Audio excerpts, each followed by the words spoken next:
ஏய், நான் வச்சுக்கிட்டே ஒரே ஒரு செருப்பு, எதுக்குடி அதை போட்டு கடிக்கிறேன்? ஐயோ, கொஞ்சம் உன் பல்ல கட்டினா பயந்துருவாங்களா? ஒழுங்காக என் செருப்பு போட்டுட்டு போயிடு. நீயா எட்ட போயிட்டா நல்லது. எனக்கு கோவம் வந்துச்சு. ஐயோ அப்பா! ஏய், உன் பல்ல பார்த்து பயப்பட நினச்சிக்கிட்டியா? அப்படியே பிடிச்சி கட்டி கட்டி கட்டி கிள்ளி வச்சுருவான்.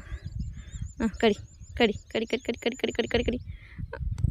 என்ன பயம் செருப்பு என் செருப்பு. ஐயோ ஐயோ! ஏய், கடிக்காத செருப்பு செருப்பை கடிச்சேன் அடிதான் விடும் உனக்கு. இங்கே வார், மூஞ்சி வார். ஹாய் சொல்லு என் ஃப்ரெண்ட்ஸுக்கெல்லாம். ஹாய் ஃப்ரெண்ட்ஸ், இங்கே பாருங்க. சொல்லு. நம்ம ஷீடா குட்டி என்ன சொல்கிறான் பார்த்தீங்களா? உங்களை ஒரு சப்ஸ்கிரைபும் ஒரு லைக்கும் பண்ண சொல்கிறான். ஓகேவா? பண்ணிடுங்க காய்ஸ்.